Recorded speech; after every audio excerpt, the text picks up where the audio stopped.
محترم بزرگوں، دوستوں اور ہمارے عزیز ساتھیوں، جب گھر کے اندر مرد و خواتین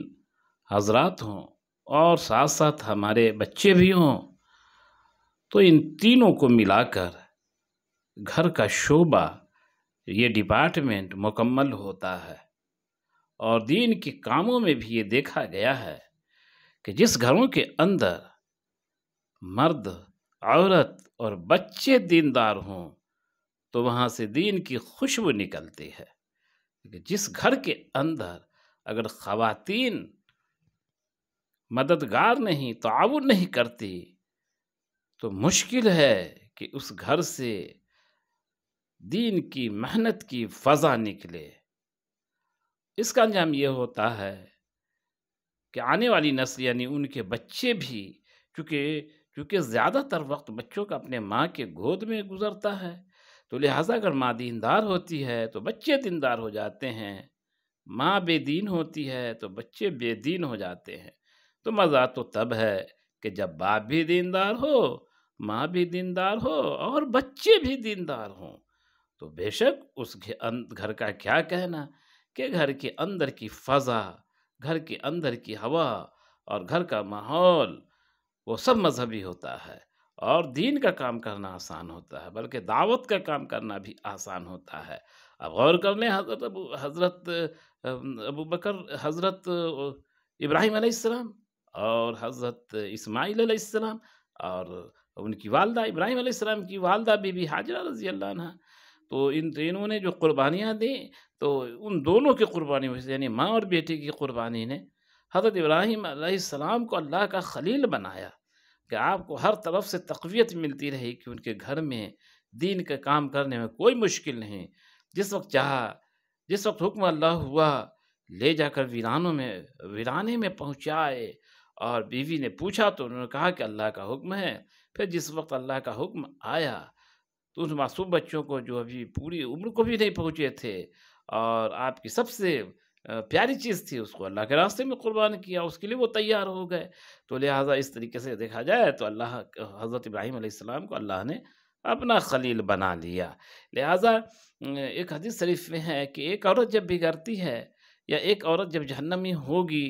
یا ایک عورت جب دین پر نہیں ہوگی تو 4 مردوں کو جہنم میں لے جائے گی۔ سب سے پہلے اپنے باپ کو لے جائے گی، پھر وہ بھائی کو لے جائے گی، پھر شوہر کو لے جائے گی اور بچے کو لے جائے گی۔ لہٰذا یہ تو ضروری ہے کہ ہماری عورتوں کے اندر بھی دین ہو۔ اس سے فائدہ یہ ہوگا کہ ہم کو بھی تقویت ملے گی، یعنی مرد کو بھی، اس گھر کے مرد کو بھی تقویت ملے گی، شوہر کو بھی تقویت ملے گی اور بچے بھی تربیت یافتہ ہوں گے۔ تو اس سے ڈبل فائدہ ہوتا ہے، کیونکہ عورت بیچ کا حصہ ہے، اوپر والے کو بھی فائدہ، نیچے والے کو بھی فائدہ، لیکن جب بیچ کا حصہ بگڑتا ہے تو اوپر والے کو بھی نقصان ہوتا ہے، نیچے والے کو بھی نقصان ہوتا ہے۔ اسی لیے حضور صلی اللہ علیہ وسلم نے ارشاد فرمایا، اپنے گھر کی عورتوں کو سورہ نور سکھاؤ۔ حضرت مسعود بن مخرمہ رضی اللہ عنہ فرماتے ہیں حضرت مسعود بن مخرمہ رضی اللہ عنہ فرماتے ہیں کہ میں نے حضرت عمر بن خطاب رضی اللہ عنہ کو یہ فرماتے ہوئے سنا، حضرت عمر بن خطاب رضی اللہ عنہ کو یہ فرماتے ہوئے سنا کہ سورہ بقرہ، سورہ نساء، سورہ مائدہ اور سورہ حج اور سورہ نور ضرور سیکھو۔ سورہ بقرہ 1، سورہ نساء 2، سورہ مائدہ 3، سورہ حج 4 اور سورہ نور ضرور سیکھو۔ یہ حضرت عمر بن خطاب رضی اللہ عنہ نے فرمایا۔ اور کیونکہ اللہ تعالیٰ نے جو اعمال فرض کیے ہیں وہ سب انہی صورتوں میں مذکور ہیں۔ اللہ تعالیٰ نے جتنے بھی اعمال فرض کیے ہیں وہ ان صورتوں میں مذکور ہیں۔ حضرت حارثہ بن مضرب رحمۃ اللہ علیہ کہتے ہیں کہ حضرت عمر رضی اللہ عنہ نے ہمیں خط میں یہ لکھا کہ سورہ نساء، سورہ احزاب اور سورہ نور سیکھو۔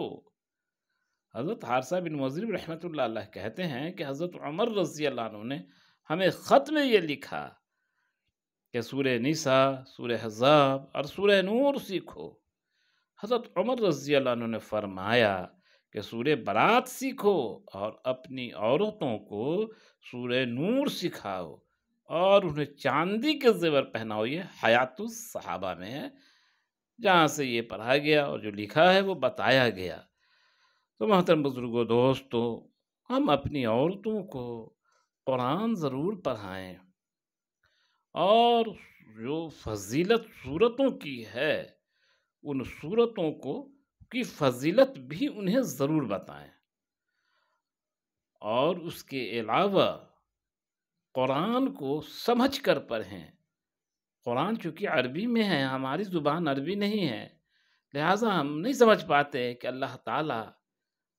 جنت کا شوق دلا رہا ہے کہ جہنم کا خوف دلا رہا ہے، یا اللہ رب العزت ایمان والوں کی باتیں کر رہا ہے، یا فرعون حامان جیسے غدار لوگوں کی باتیں کر رہا ہے جو اللہ کا باغی ہے۔ حالانکہ یہ حکم ہے اور حدیث شریف میں ہے کہ جب جنت کا ذکر چرچا ہو قرآن کے اندر، آپ پڑھ رہے ہوں تو خوشی کا اظہار کریں، چہرے پہ خوشی لائیں، ہنسی لائیں، اور جب اللہ تعالیٰ جہنم کا ذکر کر رہا ہو تو اس وقت اپنا چہرہ مایوسانہ انداز میں کر لیں، رونے جیسا منہ بنا لیں، اور کیونکہ دلوں کے اندر جہنم کا خوف پیدا کرنا ضروری ہے، لہٰذا اپنی عورتوں کو قرآن سکھایا جائے، قرآن کے علاوہ جو ان کی تلاوت روز کریں، اور اس کے معنی کو سمجھیں، مفہوم کو سمجھیں، تشریح کو سمجھیں۔ جب تک وہ سمجھیں گے نہیں، یا ہم نہیں سمجھیں گے، تب تک ہمیں پتہ ہی نہیں چلے گا کہ میرا اللہ مجھ سے کہہ کیا رہا ہے۔ لہٰذا یہ عزم کر کے اٹھیں کہ ہم اپنی عورتوں کو قرآن سکھائیں گے، اور سورہ نور ضرور ہی سکھائیں گے انشاءاللہ تعالی۔